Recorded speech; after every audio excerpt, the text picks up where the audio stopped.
Show me your glory. 생수의 강이라고 하는 주제로 여러분과 함께 하나님의 말씀 나누기 원합니다. 성경은 요한복음 7장 1절에서 53절까지입니다. 원래 이제 7장, 8장을 요 주제로 다 같이 다루어야 되는데 그렇게 다루다 보면 이제 너무 자세히 다루지 못하고 넘어갈 것 같아서 둘로 쪼개서 이제 진행을 할까 합니다.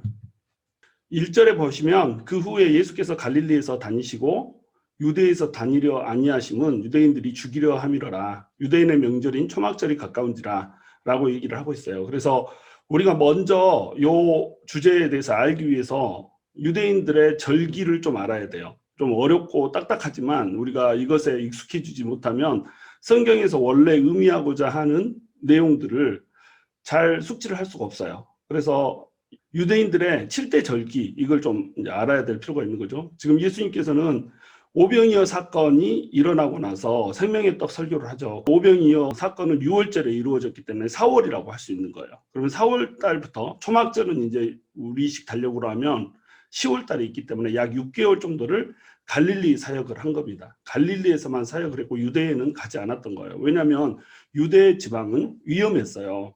예수님이 안식일에 베데스다에서 38년 된 병자를 고치잖아요. 그리고 그것 외에도 안식일에서 행하는 그런 기적들이 많았기 때문에 유대인들이 예수님을 잡아 죽이지 못해 안달이 난 이런 상태인 거죠. 그래서 아직 예수님이 때가 되지 않았기 때문에 예수님께서는 갈릴리에 머무시면서 안전하게 그곳에서 이제 사역을 하는 이런 상태인 겁니다. 그래서 6개월의 기간을 훌쩍 뛰어넘어서 지금 초막절로 넘어가고 있어요. 그럼 여기서 우리가 발견할 수 있는 건 뭐예요? 6월절, 초막절 이런 식으로 절기를 통해서 기술이 되어지고 있다라고 하는 거, 이걸 이제 우리가 볼 수 있어야 된다는 거죠. 유대인들에게 있어서 절기라고 하는 것은 매우 중요했고 이 절기를 중심으로 요한복음은 그 시점이 이제 기술이 되고 있어요. 그래서 유대인들의 이제 7대 절기 어떻게 외운다고 그랬죠? 유, 무초, 오나, 속초 이렇게 외운다고 그랬죠. 6월절, 무교절, 초실절, 오순절, 나팔절, 속죄일, 그리고 초막절 이렇게 7개의 절기가 있어요. 이 중에서도 6월절, 오순절, 초실절이 3대 절기가 되는 거예요. 그래서 무교절 절기라고 하는 것이 있었고 이 절기 안에 6월절이라고 하는 특정한 한 날, 1월 14일 딱 한 날이 있었고 초실절은 6월절이 끝난 바로 직후에 초실절이 있었던 거예요. 예수님이 언제 돌아가시죠? 6월절에 돌아가시죠. 그리고 예수님께서 언제 부활하시죠? 초실절에 부활하신다고 그랬잖아요. 초실절, 첫 열매를 드리는 이런 시점에 부활을 하셔서 부활의 첫 열매가 되셨다. 이 모든 절기가 예수님으로 이어지는 거예요. 6월절 때 출애굽을 했잖아요. 출애굽을 했다는 건 뭐예요? 종살이 하던 동화를 청산하고 애굽에서 탈출했다는 겁니다.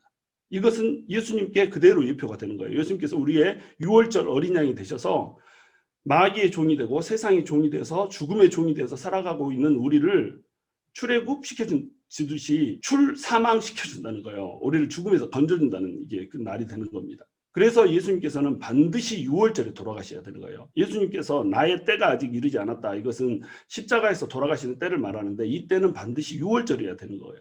그러니까 이 6월절이 이르기까지 예수님은 몸을 숨기시기도 하셨고 또 예수님을 잡으려고 하지만 잡을 수 없었고 이런 상황이 계속 유지가 되면서 예수님이 6월절까지 그 예수님의 때 돌아가셔야 될 때 순환의 때를 기다리고 있는 이런 상황으로 진행이 되는 겁니다. 요 3대 절기는 각각 곡식의 수확과 관련이 있었어요. 그래서 6월절 때는 겨울보리를 추수를 했었고 오순절에는 여름보리와 밀을 추수했었고 또 초막절에는 올리브와 포도를 추수를 했었다는 겁니다.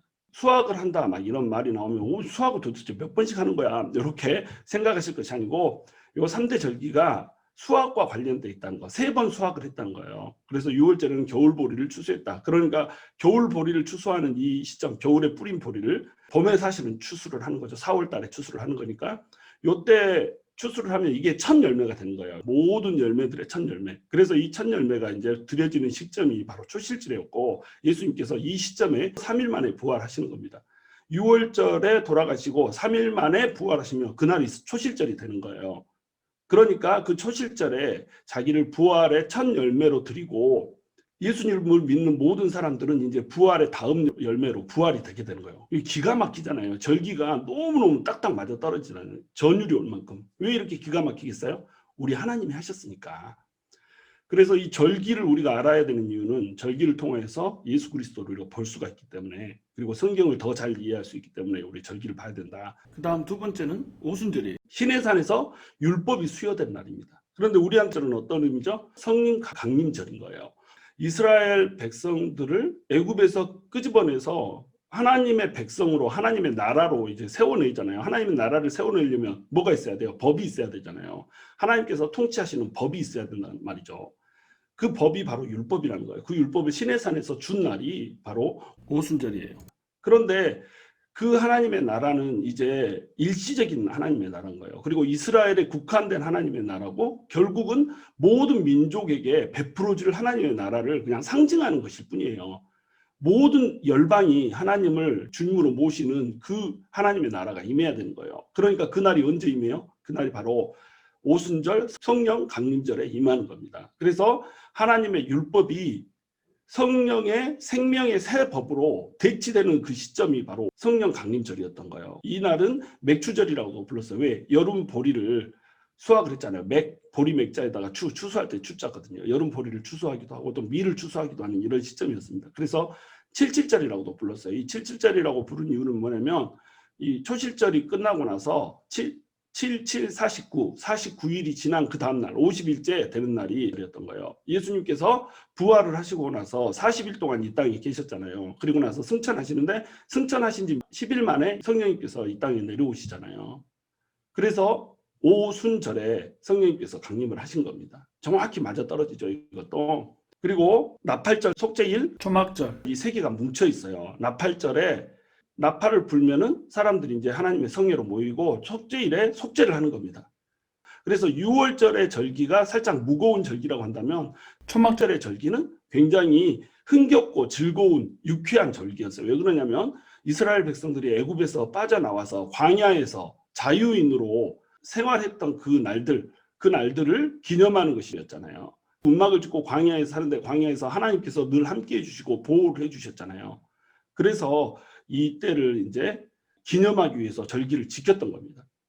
원래는 이제 장막절이죠. 장막을 쳐서 장막절인데, Feast of Tabernacle, 영어로도 Tabernacle이라고 나와서 장막절이라고 나오는데, 이 장막이 가죽으로 친 장막이 아니고 사실은 이제 풀조가리, 나뭇가지 이런 것들을 갖다가 만들어서 세웠던 운막이기 때문에 이것을 의역해가지고 초막절이라고 이제 불렀던 겁니다. 이때 이제 올리브와 포도를 추수를 했죠. 수확을 한 다음에 이것을 저장했기 때문에 수장절 이렇게 불렀던 겁니다. 수확과 저장, 이게 이제 합쳐진 말이 수장절이란 말이죠. 용어들이 다 이제 이해가 되시죠?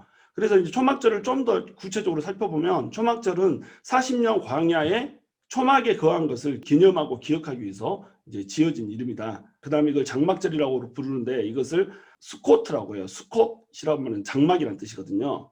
이게 어디서 왔냐면 샤카트, 덮다, 보호하다 이런 뜻에서 왔거든요. 그래서 장막은 덮고 보호하는 것이기 때문에 샤카트에서 유래돼서 수코트, 장막이라는 말이 왔는데, 초막절이라고 하는 것은 의역이라고 얘기했죠. 가지와 풀로 이것을 만들어서 하늘에 구멍을 이제 뚫어 놓는 겁니다. 하늘에 일정 크기의 구멍을 내놔요. 다 막지 않아요. 왜 그러냐면 광야에서 하늘을 보면서 잤던 그 시절을 기억을 하는 거예요.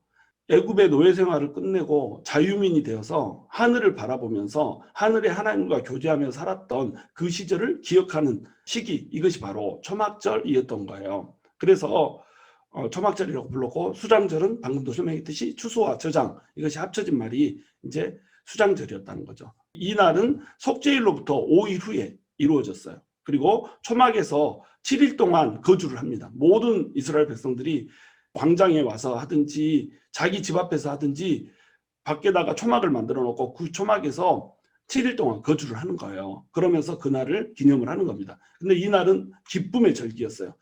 자유민이 된 날이니까 기뻐하죠. 그래서 장막에 거하면서 기뻐하고, 또 나뭇가지를 흔들면서 음악에 맞춰서 춤을 추고 거하게 놀고 막 이런 거예요. 근데 이 모임의 대상은 누구냐면 고아, 과부, 나그네, 그리고 그들을 방문한 이방인들 전부 다 포함되는 거예요.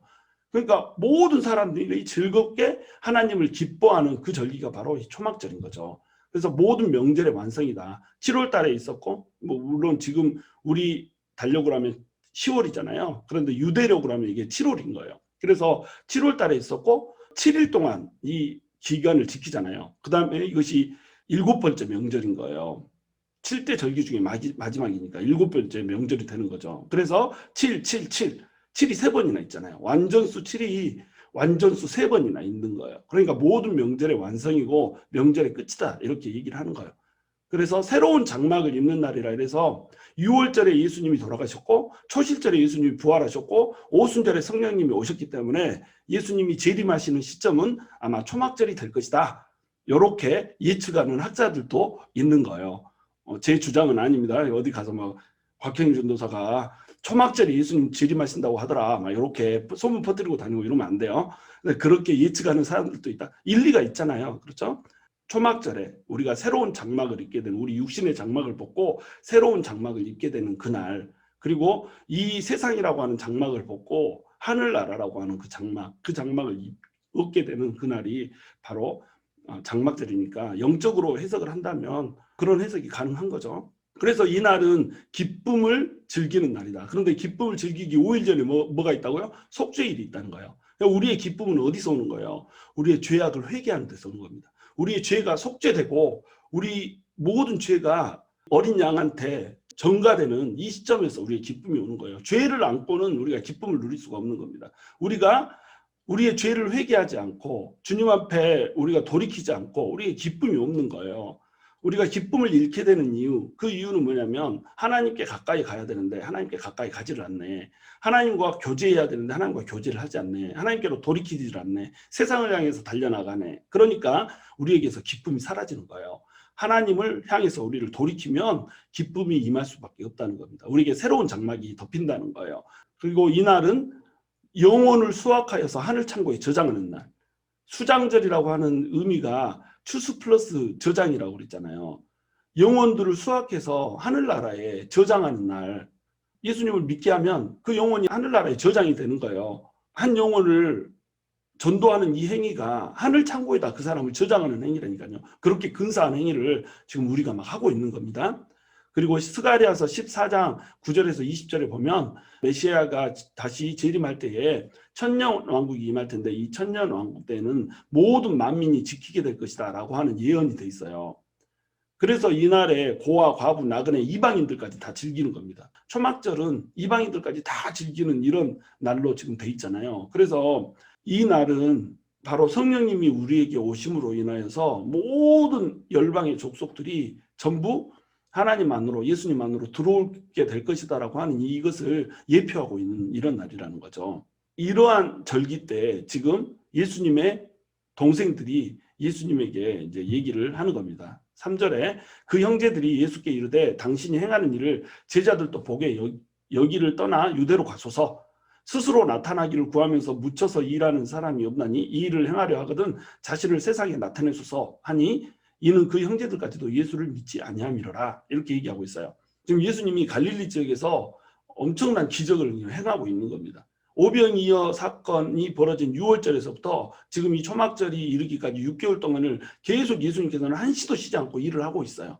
일을 하고 있는데 뭐 돈이 생기기를 하나, 뭐 편하게 먹기를 하나, 쉬기를 하나, 사람들에게 인기 얻기를 하나, 아무런 자기 개인적인 소득 없이 그냥 사람들에게 복음을 전하고 사람들을 전도하고 사람들을 치유해주고 이런 일을 하고 있는 거예요. 이걸 보니까 형제들이 못마땅한 거죠.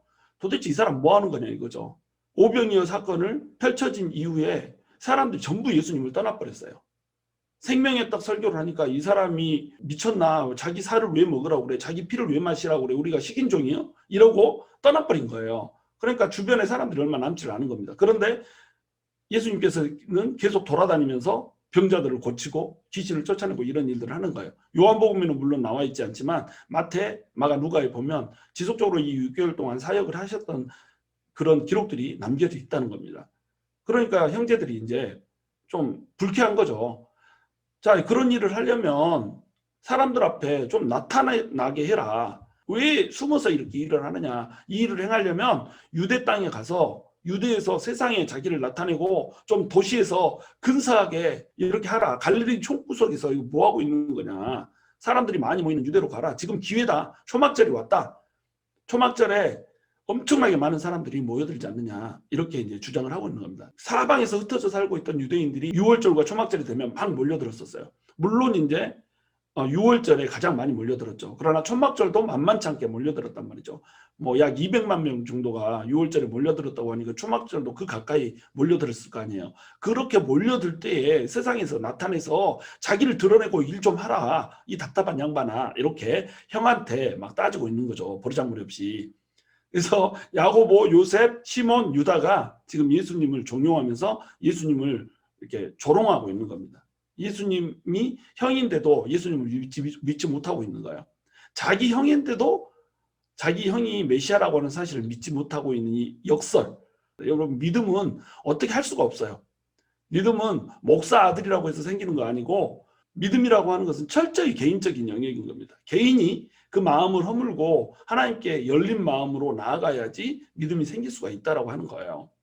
예수께서 이르시되 내 때는 아직 이르지 아니하였거니와 너희 때는 늘 준비되어 있느니라. 세상이 너희를 미워하지 아니하되 나를 미워하나니 이는 내가 세상의 일들을 악하다고 증언함이라. 너희는 명절에 올라가라. 내 때가 아직 차지 못하였으니 나는 이 명절에 아직 올라가지 아니하노라.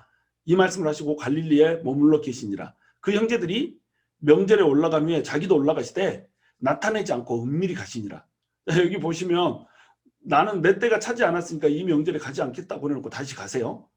이걸 보고 이제 사람들이 뭐야, 예수님이 거짓말 친 거요? 이런 식으로 이제 반응을 하고 이걸 좀 이해하기 난해하는 이런 구절입니다. 그런데 이건 난해할 게 하나도 없어요. 사실은 예수님께서는 내 때가 아직 이르지 아니하였다고 말해요. 그리고 너희 때는 늘 준비되어 있다고 얘기하는 거죠. 전에도 설명드렸듯이 시간에는 두 가지 종류의 시간이 있다고 그랬죠. 하나는 크로노스의 시간이고 하나는 카이로스의 시간이라고 그랬어요. 카이로스는 정확히 예정된 한때 하나님의 시간이라고 그랬죠. 크로노스는 사람의 시간, 그냥 흘러가는 시간 속에서 자기들 멋대로 살아가는 이 시간. 크로노스의 때를 살면 아무 때나 가는 거예요. 그러니까 너네는 지금 사람들이 찾는 이 시점에 어울려서 묻어서 가라.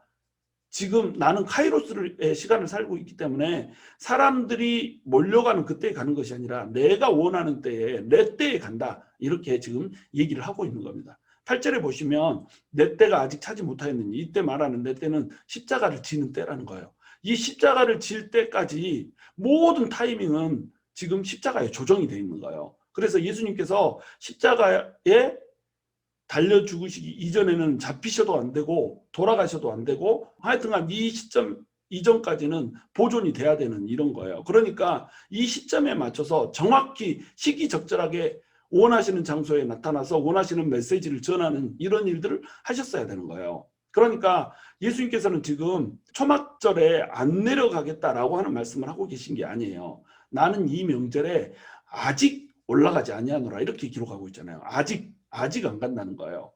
가기는 갈 건데 아직 안 간다는 거죠. 너네가 나에게 가라고 종용하니까 가는 거 아니라는 거죠. 너네가 나한테 뭐라고 할 수 있는 권한이 있지가 않다는 거예요.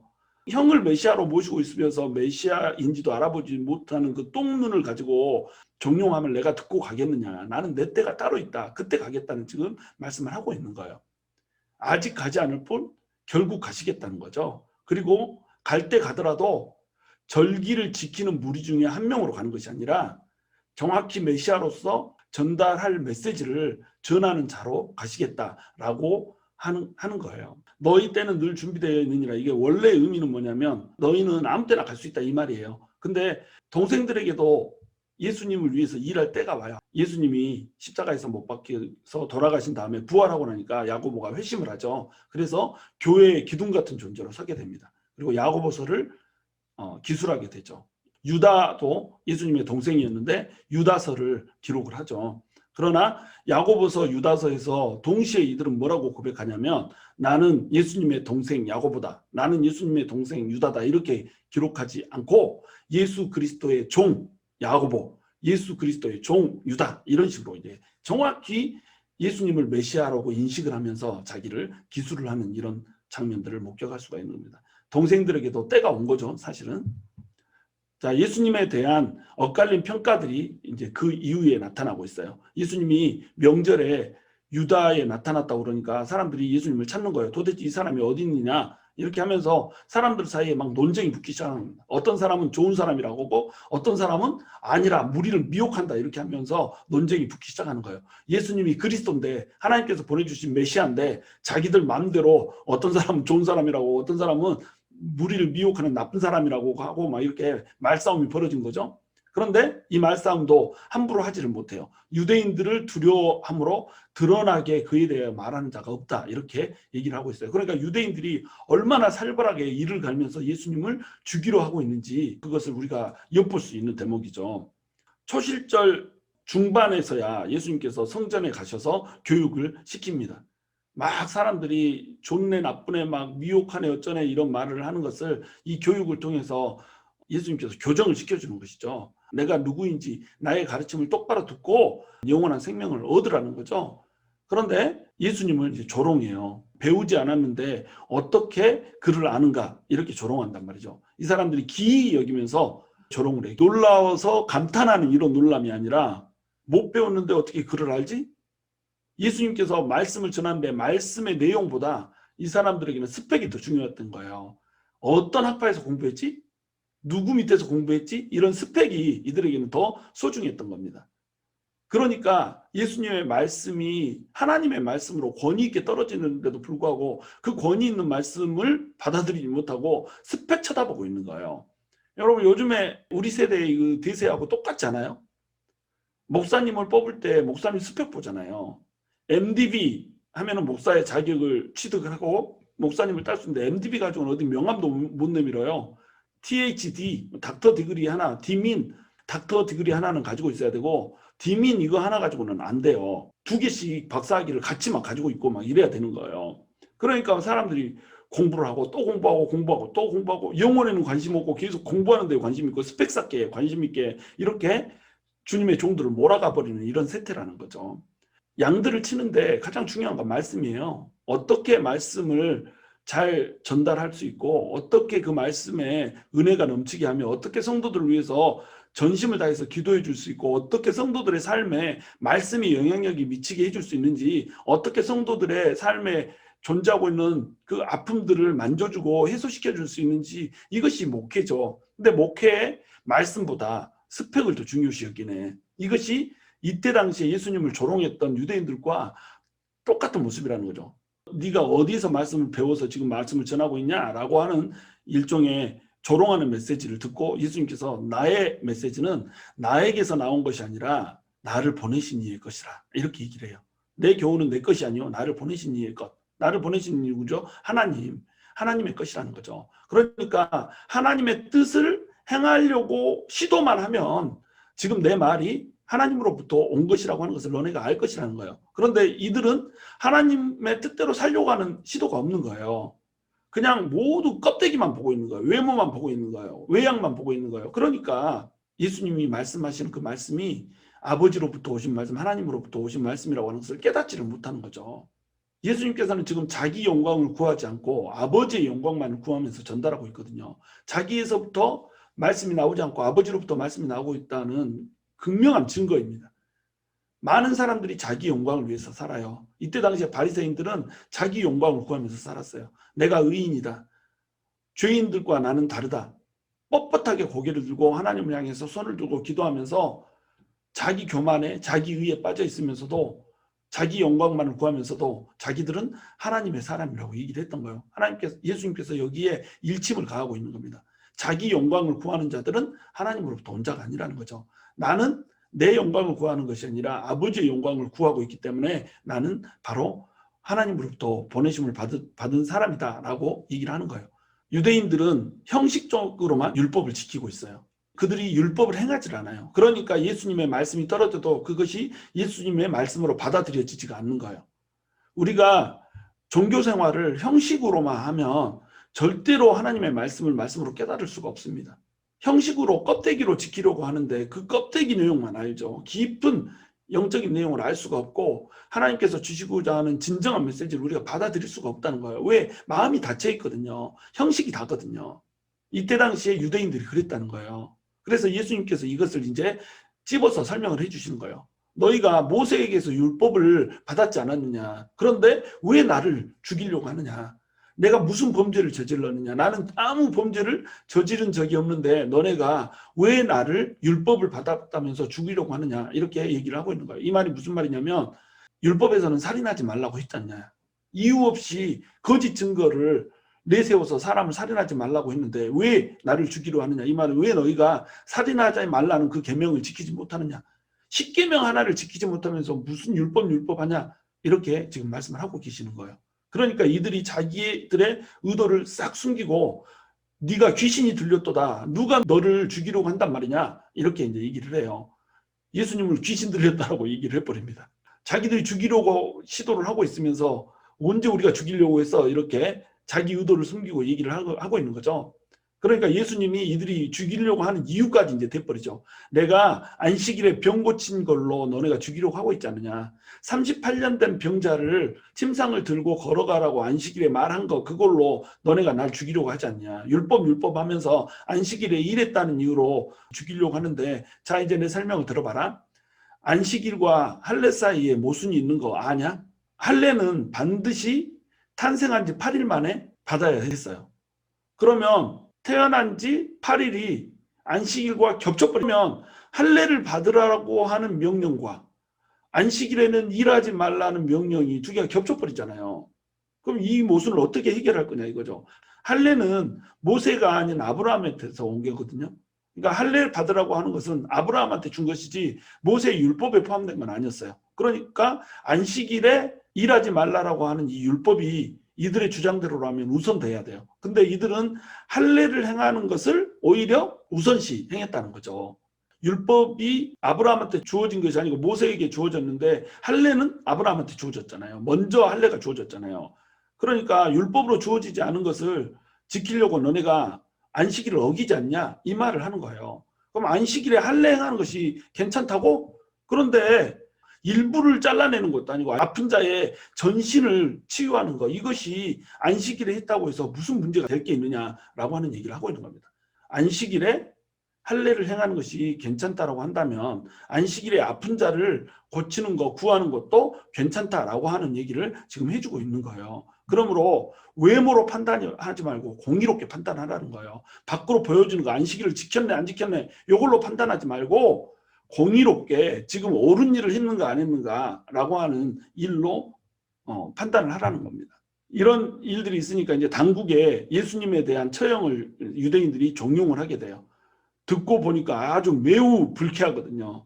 그래서 당국에 그 우유부단함을 막 지적을 하면서 빨리 이 문제를 해결하라는 거예요. 만약에 예수님이 그리스도라고 하면 얼른 받아들이고 그리스도가 아니라면 빨리 잡아 죽여라 이거예요. 왜 이렇게 늑장을 부리고 있냐 이거죠. 그런데 이 말이 그리스도면 얼른 받아들여라 여기에 초점이 있는 게 아니라 그리스도가 아니니까 얼른 잡아 죽여라 여기에 이제 초점이 있는 거예요. 그리스도는 어디서 오는지 아는 자가 없다라고 얘기를 하고 있는데 우리는 그가 어디서 왔는지 알지 않냐. 그 사람은 갈릴리 사람이고 아버지가 목수고 응? 우리가 그 사람하고 응? 사우나도 하고 응? 밥도 먹고 응? 이렇게 했잖냐. 그런데 그 사람이 어떻게 메시아일 수가 있냐 그리스도일 수가 있느냐 우리가 다 알잖아. 그러니까 이 사람을 얼른 죽여라 이거예요. 지금 자기가 하나님으로부터 왔다 가고 자기 자신이 하나님이라고 얘기하고 있지 않느냐. 그러니까 이 사람 빨리 잡아서 죽여야 된다 이러고 당국에다 막 찔르기 시작한 겁니다. 그랬더니 예수님께서 이제 외쳐서 설교를 하세요. 외친다는 단어가 크라조거든요.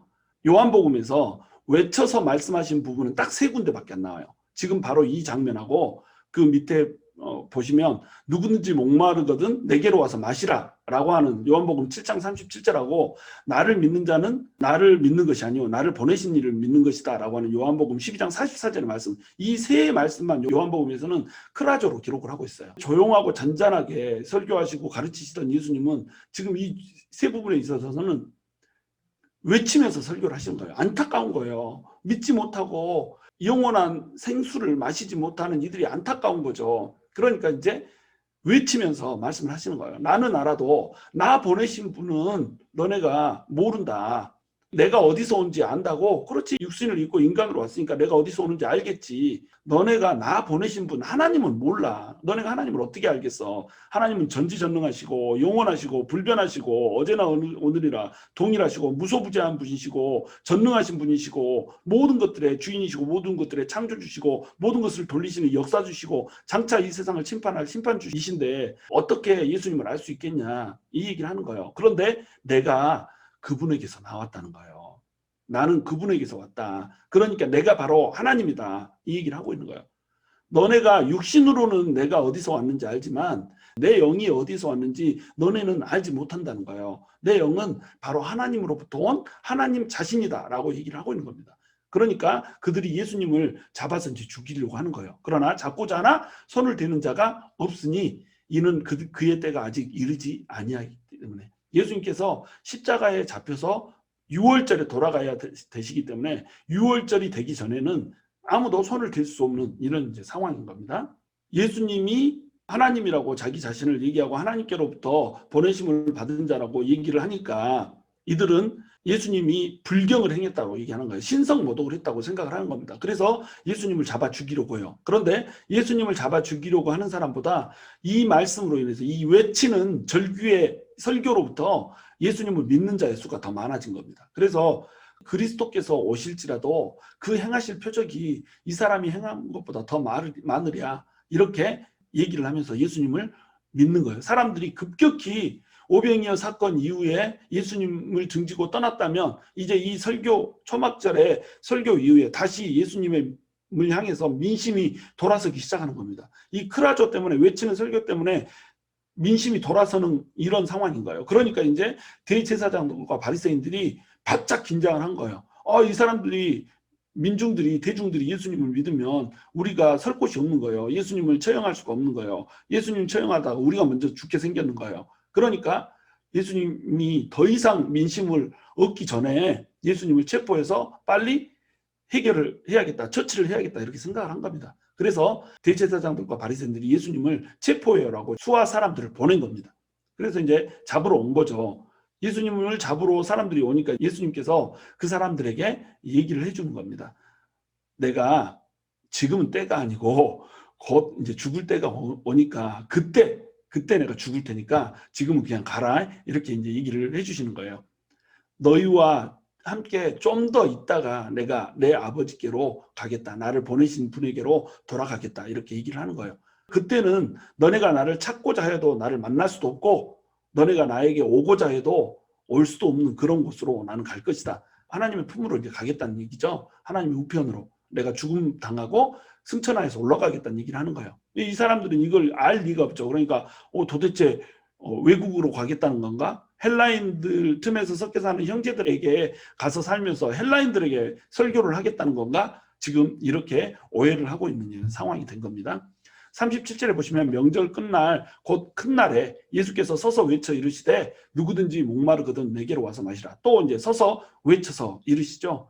그 세 번 크라조의 장면 중에 하나가 나타납니다. 크라조 외쳐서 이르시는 거예요. 누구든지 목마르거든 내게로 와서 마시라. 38절에 보시면 나를 믿는 자는 성경이 이룬 것 같이 그 배에서 생수의 강이 흘러나오리라 하시니 이는 그를 믿는 자들이 받을 성령을 가리켜 말씀하신 것이라. 예수께서 아직 영광을 받지 않으셨으므로 성령이 아직 그들에게 계시지 아니하시더라. 자, 성령님은 구약의 성령님과 신약의 성령님이 같은 성령님이에요? 다른 성령님이에요? 같은 성령님이죠. 그런데 구약의 성령님이 이 땅에 계셨을까요? 계시지 않았을까요? 당연히 계셨죠. 성령님은 하나님의 영이시고 예수님의 영이시잖아요. 그러니까 무소부조하시단 말이죠. 안 계신 곳이 없이 성령님이 계세요. 그런데 아직 그들에게 계시지 아니하시더라, 이렇게 얘기하고 있죠. 구약의 성령님과 신약의 성령님이 같은 성령님인데 존재의 양식이 다른 겁니다. 구약의 성령님은 임재하시고 편재하시는 성령님이었어요. 어디에나 계시고 또 원하시는 장소에 강력하게 성령님이 나타나셔서 모세 시대에 많은 사람들이 예언하게 했고 또 사울의 시대에 사울이 예언하기도 했던 그 성령님, 그 성령님이 바로 구약의 성령님이죠. 그런데 그 구약의 성령님은 편재하기도 하셨고 임재하기도 하셨지만 내주하시지 않았던 거예요. 신약의 성령님은 내주하시는 성령님이라는 거예요. 이것이 구약의 성령님과 신약의 성령님의 차이예요. 구약의 성령님은 임재하셔서 하나님의 일을 하고자 하는 하나님의 일꾼과 동행하시는 성령님이셨어요. 동행하시다가 그가 범죄를 하거나 하나님의 마음에 합하지 않으면 떠나버리시기도 하셨어요. 그런데 지금 이제 신약 시대에 부어지게 될 성령님, 그 성령님은 어떤 성령님이냐면 한 번 임하면 그 성도들의 심령 가운데 내주하시는 성령님이 돼요. 내주 안에서 살게 되는 성령님이 되신단 말이죠. 안에서 거주하는 성령님이 된다는 거죠. 그러니까 그 성령님은 떠나질 않아요.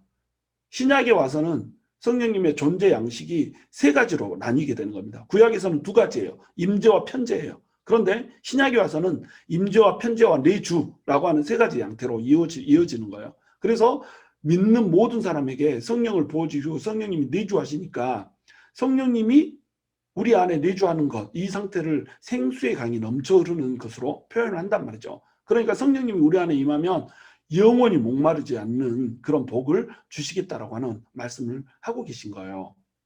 지금 이 말씀은 반석에서 나오는 물이신 예수님의 물, 예수님의 생수를 지금 얘기를 하고 있어요. 예수님은 반석으로 표현이 되잖아요. 예수님 우리의 반석이거든요. 예수라고 하는 반석 위에 우리가 기초를 세우고 믿음의 집을 세우면 그것은 무너지지 않아요. 그런데 반석을 모세가 2번 쳤을 때 반석에서 물이 나오잖아요. 물이 없는 곳에서 그 물을 먹고 광야에서 목말라서 죽어가던 사람들이 살아났잖아요. 이 반석이 신령한 반석, 다시 얘기해서 예수님을 상징하는 겁니다. 그리고 반석에서 나오는 물, 이 물은 바로 예수님께서 흘리시는 피를 상징하는 거예요. 그러면서 동시에 예수님께서 주시는 성령의 생수를 상징하는 거예요. 반석을 2번 칠 때 반석이 갈라지잖아요.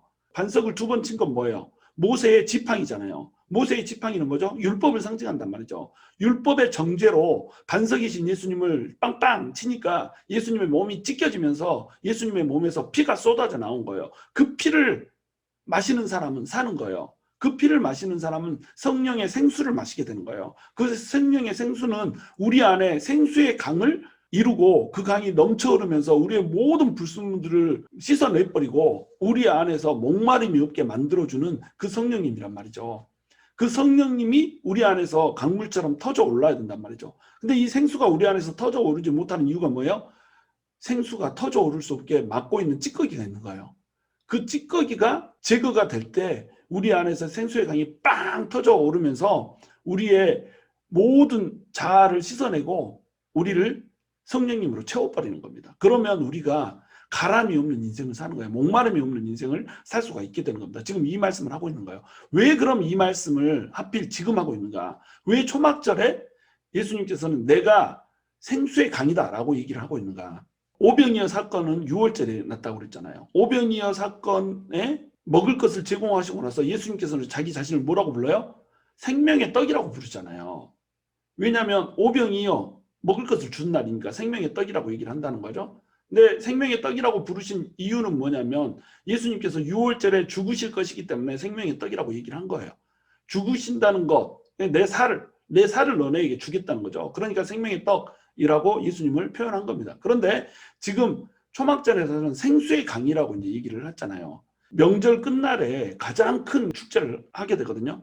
이 축제를 예수님이 외치는 거예요. 왜 이때 외치느냐? 이때는 성가대가 막 나와서 막 엄청나게 웅장한 노래들을 막 하는 거예요. 그 축제 분위기 속에서 제사장이 황금 잔에다가 물을 채워요. 그리고 물을 채운 그 물을 가지고 제단으로 가서 물을 쏟는 의식을 하는 겁니다. 실로암에서 떠온 물을 가지고 채워서 붓는 의식을 하는 거예요. 이 실로암이 보내심을 받았다 이 뜻이잖아요. 보내심은 누구한테서 받아요? 하나님한테서 보내심을 받은 자 있잖아요. 누구죠? 예수 그리스도. 그런데 이 셈이 어디에서 갈라져서 나오죠? 기혼 셈에서 갈라져 나오잖아요. 기혼의 뜻이 뭐예요? 처녀란 뜻이에요. 기혼의 셈은 이 처녀란 뜻입니다. 그래서 처녀라는 뜻을 가지고 있는 셈에서 보내심을 받은 실로암 물을 떠다가 제단에서 붓는 이런 일을 한 거예요. 이게 감이 오시나요? 처녀의 몸에서 태어나신 실로암 대신 예수 그리스도가 지금 물로 부어지고 있는 이 의식을 행하는 것이 뭐였냐면 바로 초막절 의식이었단 말이죠. 초막절 끝날의 의식이었단 말이죠. 그러니까 예수님께서 지금 초막절 끝날에 그 전에 말씀하신 것도 아니고 물이 부어지는 그 시점에 그걸 보시면서 말씀을 하시는 거예요. 생수의 강이 흘러나오리라. 내가 지금 쏟아지고 있는 저 물이다. 지금 너네는 저 물을 쏟아도 너네 갈증이 없어지지 않잖아. 너네 조상들이 반석에서 물 나오는 거 마셨어도 다시 목말라졌잖아. 그리고 이것을 상기시키는 이 의식을 하면서도 너네는 영적인 갈증을 전혀 해결하지 못하잖아. 그런데 나를 마시면, 이것이 예표하고 있는 진짜 생수인 나를 마시면 너네가 영원히 목마르지 않고 가람이 없는 인생을 살게 될 것이다 라고 하는 얘기를 지금 하고 계시는 거예요. 그러므로 의에 줄이고 목마른 자만 이 예수님을 믿게 될 것이고 예수님이 주시는 생수를 마시게 될 거예요. 이것을 마시지 않는 사람은 어떻게 될까요? 영원히 목마르게 살게 될 거라는 겁니다. 그러나 이걸 마시는 사람은 목마르지 않고 영원히 살게 될 거라는 거예요. 이 초대를 지금 예수님께서 유대인들에게 하고 계시는 거예요. 그런데 이 말씀을 외치면서 이렇게 하고 있음에도 불구하고 다시 이제 쟁론이 붙어요. 이 말씀을 듣고 나서 와, 이거야말로 진짜로 성경에서 예표하고 있는 그것을 너무나도 적절하게 잘 표현했다. 감동을 먹은 거예요. 그래서 이분이 그 선지자다. 참으로 이분이 그 선지자다. 그리고 이분이 그리스도다. 이렇게 이제 얘기를 하는 겁니다. 그런데 어떤 사람들은 이제 지금 예수님께서 하고 계시는 말씀보다 예수님이 출생 성분을 더 따지고 있는 거예요. 그리스도가 어찌 갈릴리에서 나오냐. 그리스도는 다윗의 씨니까 베들레헴에서 나와야 되지 않느냐. 예수님 베들레헴에서 태어났잖아요. 근데 이들은 갈릴리에서 예수님이 자랐다라고 하는 사실만 아는 거예요. 베들레헴에서 예수님이 태어나와야지. 이 말에는 베들레헴에서 나고 자라서 우리한테 나타날 때 베들레헴 사람으로 나타나야지. 다윗의 후손이니까. 그런데 베들레헴 사람으로 나타나지 않고 어떻게 나사렛 갈릴리 사람으로 나타나냐. 갈릴리에서는 선지자가 나오는 일이 없다. 이러면서 예수님이 그 선지자도 아니고 그리스도도 아니라고 지금 얘기를 하고 있는 겁니다. 말씀이 떨어져도 귀가 닫혀버리면, 형식에 치우쳐버리면 그 말씀을 절대 들을 수가 없다는 거예요. 45절에 보시면 아랫사람들이 대제사장과 바리새인들에게로 오니 그들이 묻되 어찌하여 잡아오지 아니하냐. 예수님을 잡지 못하고 다시 돌아왔어요. 아랫사람들이 대답하되 그 사람이 말하는 것처럼 말한 사람이 이때까지 없었나이다. 설교에 감동을 먹은 겁니다. 와, 이 사람은 잡아가면 안 되는 사람인 거예요. 이 사람은 분명히 그 선지자이거나 그리스도인 거예요. 이렇게 말하는 사람을 어떻게 잡아다가 내 손으로 잡아다가 죽이겠느냐, 이렇게 이제 얘기를 하고 있는 거죠. 그랬더니 바리새인들이 대답하되 너희도 미혹되느냐, 너희도 지금 속았냐, 당국자들이나 바리새인 중에 그를 믿는 자가 있느냐, 아무도 없다. 율법을 알지 못하는 이 무리는 저주를 받은 자로다. 율법을 제대로 알면 너네가 예수가 가짜라고 하는 거 알잖아. 당국자들 바리새인들은 율법을 제대로 알기 때문에 예수님이 가짜라고 하는 거 다 안다. 근데 너네는 율법을 알지 못하니까 저주받은 자라서 이렇게 이 거짓 선지자한테 지금 현혹을 당하고 미혹당하고 있다. 이렇게 얘기를 하죠. 그랬더니 이제 이 말이 틀렸다는 것을 딱 깨고 나타나는 사람 하나가 있어요. 우리의 사랑하는 니고데모. 요한복음 3장에 등장했던 그 니고데모가 등장을 하죠. 이 니고데모는 공회원 중에 한 사람이었죠. 당국자이면서 동시에 바리새인인 이 사람이 나타나서 이제 얘기를 하는 겁니다. 나는 이 사람을 믿는데? 라고 지금 얘기를 하고 있는 거죠. 그렇게 대놓고 얘기는 하지 못하지만 51절에 보시면 우리 율법은 사람의 말을 듣고 그 행한 것을 알기 전에 심판하느냐. 예수님의 말을 들어보고 예수님의 행한 것을 충분히 논의한 다음에 심판을 하든지 말든지 해야 될 거 아니냐. 그것이 우리 율법인데 율법 하면서 왜 법대로 안 하고 니네 마음대로 니네 감정 들끓는 대로 너네 정치적 입장에 서서 이렇게 얘기하느냐. 율법을 어기는 것은 바로 너네다 라고 니고데모가 지적을 하고 있는 거예요. 그러니까 52절에 보면 그들이 대답하여 이르되 너도 갈릴리에서 왔느냐. 찾아보라. 갈릴리에서는 선지자가 나지 못하느니라. 또 출생성분 얘기하고 있잖아요. 그러니까 이들이 당국자들이나 바리새인 중에 그를 믿는 자가 있느냐 라고 얘기하고 있지만 사실은 당국자들이나 바리새인들 중에서도 그를 믿는 자가 있었어요. 그런데 이들이 믿지 않는 자가 대세였던 겁니다. 그래서 그 믿지 않는 자들이 믿는다라고 누군가가 얘기를 하면 너도 갈릴리에서 왔느냐 이런 식으로 얘기를 해버리는 거예요. 이렇게 몰아치는데 어떻게 믿는다라고 얘기를 해요. 믿는다라고 얘기하면 그 사람까지도 죽여버리려고 지금 생각하고 있는데 어떻게 믿는다라고 얘기를 해요. 그러니까 말을 못하고 있을 뿐인데 율법을 알지 못하니까 이들이 예수를 믿는다 이런 식으로 지금 몰아가고 있는 겁니다. 지금 유대인들은 성령의 생수, 그것이 주어져 있고 생수의 강이 흐르고 있기 때문에 그 생수의 강에 와서 물을 마음껏 마시라고 하는 초청을 거부를 하고 있는 거예요. 바로 형식에 치우쳐 있고 외모로 사람을 판단하는 그들의 그 태도 때문에 그렇다는 겁니다. 우리가 주님 앞에 나아갈 때 우리는 우리의 모든 형식과 외형을 중요시하는 그 마음들을 벗어버리고 가야 돼요. 진심으로 예수님의 초청에 응하면서 예수님한테 가야 된다는 겁니다. 우리의 모든 기존의 생각들, 사고들 다 버리고 예수님께서 뭐라고 말씀하시는가를 듣고 예수님 앞에 나아가야 된다는 거예요. 그 예수님한테 나아가서 예수님이 하시는 말씀을 듣고 그 말씀을 받아들이면, 그리고 의에 주이고 목마르면 예수님의 그 의로우심 앞에 나아가서 죄된 나를 버리고 내가 예수님 때문에 의로워지고 싶다라고 하는 그 목마름이 있으면, 그 갈증이 있으면 예수님께서 생수를 우리에게 부어주시겠다는 거예요. 우리에게 목마름을 제거시켜 주시겠다는 거예요. 우리 인생이 얼마나 목말라요. 갈증투성이잖아요. 지금 우리는 배를 타고 바다를 항해하고 있는 것과 같아요. 근데 배 위에 마실 물이 없는 거예요. 물이 다 떨어졌어요. 동났어요. 바다에 한가운데 떠 있으면 지금 우리는 물 한가운데 떠 있는 거잖아요. 그 가운데서 마실 물이 없는 거예요. 그래서 바닷물을 확 퍼서 마시면 어떻게 돼요? 마시면 마실수록 목이 마른 거예요. 지금 우리가 하고 있는 게 바닷물을 퍼서 마시고 있는 겁니다. 이 세상에서 목마름을 어떻게 해결해 보려고 이 사람 찾아가고 저 사람 찾아가고 돈 찾아가고 명예 찾아가고 이 남자 만나고 저 여자 만나고 이렇게 하면서 세상 가운데서 이 넘쳐나는 그 물을 마시고 내 인생의 갈증을, 내 영혼의 갈증을 내가 해결해 보려고 시도를 하는 거예요. 그런데 그렇게 하면 할수록 우리의 갈증은 더 깊어져 갈 뿐이라는 거죠. 우리가 인생의 배 위에 타서, 물이 동나버린 그 배 위에 타서 바다 한가운데를 항해하면서 목마르지 않고 살아남을 수 있는 유일한 방법, 생명을 얻을 수 있는 유일한 방법, 그 유일한 방법은 뭐예요? 하늘을 올려다보는 겁니다. 하늘에서 은혜의 담비가 내려와야 되는 거예요. 그 은혜의 생수가 내려오는 것을 들고 받아서 마셔야 우리가 산다는 겁니다. 그런데 우리가 하늘에서 내려오는 은혜를 바라보지 않고 이 땅의 것들을 바라보거든요. 마치 당국자들이나 바리새인들처럼 이 땅의 것들을 바라보는 겁니다. 성령의 생수, 은혜의 담비가 떨어지는데 그 물을 받을 생각을 안 하네. 그러니까 이 생수가 하늘에서 막 떨어지고 있는데 낭비가 되는 거예요. 비가 아무리 많이 와도 배 위에서 이 비를 받지 않으면 마실 수 없잖아요. 비가 막 쏟아지고 있는데 그게 바다로 막 떨어지면 바닷물 속에서 그걸 막 마시는 거예요. 아무 의미 없이 또 물을 퍼 마시는 겁니다. 그러니까 목말라서 죽어가는 거죠. 우리가 예수 그리스도 봐야 돼요. 예수님으로부터 오는 그 생수를 마셔야 돼요. 우리가 주님과 깊이 교제하면서 주님께서 주시는 그 은혜의 담비를 마셔야 돼요. 그래야 우리 영혼의 가람이 없어지고 우리 인생의 목마름이 사라진다는 겁니다. 그것이 오늘 예수님께서 요한복음 7장을 통해서 우리에게 주고자 하는 메시지예요. 이제 다음 시간에는 한 여인, 바로 이 가람이 있는 인생 가운데 가람을 해소받은 한 여인의 이야기가 등장하게 될 거예요. 7장 53절에서 벌써 그 전조를 깔아놔요. 7장 52절까지 우리 했지만 7장 53절에는 뭐라고 얘기를 하고 있냐면 사람들이 다 집으로 돌아가고 이렇게 나와 있어요.